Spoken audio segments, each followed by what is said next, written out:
3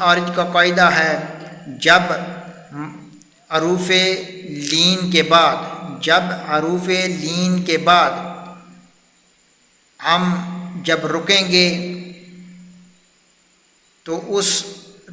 جب ہم وقف کریں گے تو اس صورت میں مد لین کا قاعدہ استعمال کریں گے، اور وقف کی صورت میں ہم جو لاسٹ والا حرف ہے اس کے اوپر زبر ہوگی، زیر ہوگی، پیش ہوگی تو اس کو ختم کر دیں گے، اور ختم کر کے لمبا کر کے ہم نے پڑھنا ہے، اپنی طرف سے جزم لگانی ہے لاسٹ والے حرف پہ، تو تب جا کے واو لین اور یائے لین کا جو قاعدہ ہے اس کو استعمال کریں گے، اور یہاں پر مد لین کا جو عارضی قاعدہ ہے وہ استعمال کریں گے۔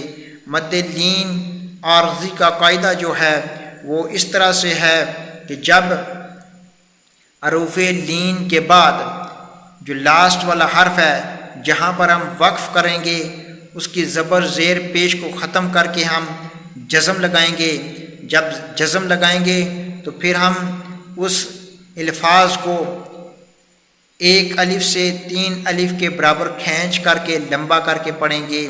ہم اس کے اوپر کسر بھی کر سکتے ہیں، توسط بھی کر سکتے ہیں، اور اس کو ہم 1 الف کے برابر بھی پڑھ سکتے ہیں، 2.5 الف کے برابر بھی لمبا کر کے پڑھ سکتے ہیں، اور 3 الف کے برابر بھی لمبا کر کے پڑھ سکتے ہیں۔ اب ہم سورۃ قریش کو دیکھتے ہیں، جیسے ہے لی الاف قریش۔ اب یہاں پر ہم جو قریش لفظ ہے اس کو دیکھیں، یائے ساکن ہے، یائے ساکن سے جو پہلے والا حرف ہے را، اس کے اوپر زبر ہے اور شین کے نیچے 2 زیر ہیں۔ یہاں پر مد لین عارض کا قاعدہ استعمال ہوا ہے، مد لین عارض ہے یہاں پر، اور ہم نے اس کو لمبا کر کے پڑھنا ہے، کھینچ کر پڑھنا ہے، جیسے ہے لِإِلَافِ قُرَيْشٍ، لِإِلَافِ قُرَيْشٍ، لِإِلَافِ قُرَيْشٍ، لِإِلَافِ قُرَيْشٍ إِلَافِهِمْ رِحْلَةَ الشِّتَاءِ وَالصَّيْفِ۔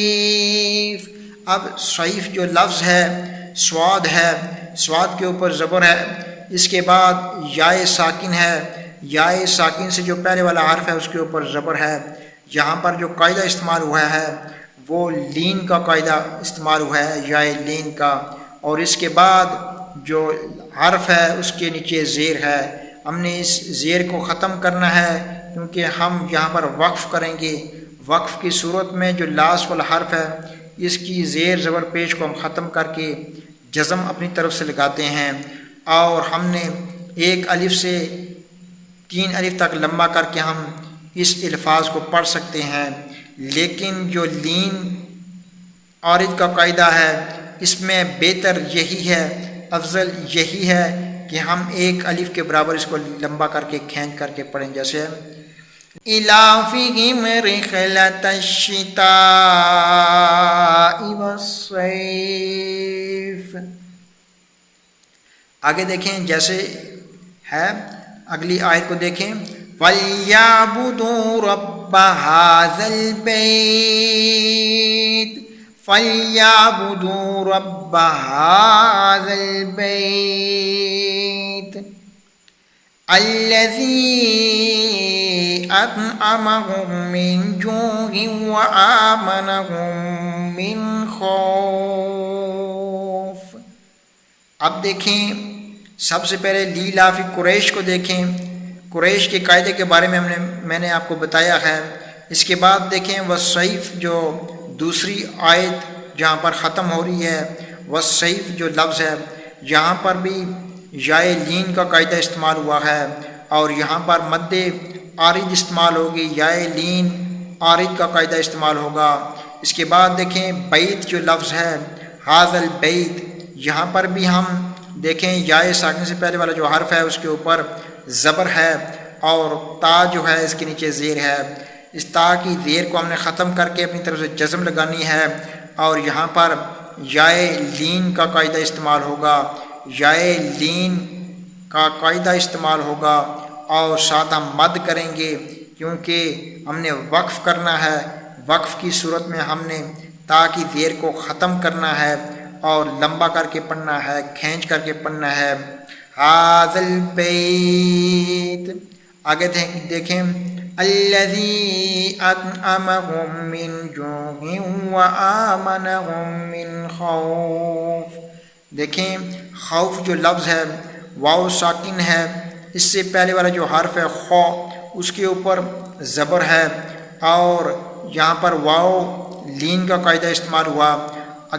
آگے دیکھیں فا ہے، فا کے نیچے دو زیر ہے، ہم نے ان دو زیر کو ختم کرنا ہے، اپنی طرف سے جزم لگانی ہے۔ خوف ہم نے کھینچ کر کے لمبا کر کے پڑھنا ہے، ایک الف سے 3 الف کے برابر ہم نے لمبا کر کے کھینچ کر کے پڑھنا ہے۔ امید کرتا ہوں کہ آج آپ کو مد لین عارض اور مد لین لازم کا قاعدہ سمجھ میں آ گیا ہوگا۔ انشاءاللہ نیکسٹ کلاس میں ہم مد کا ایک اور قاعدہ پڑھیں گے۔ نیکسٹ کلاس تک کے لیے ہمیں اجازت دیجیے۔ اللہ حافظ۔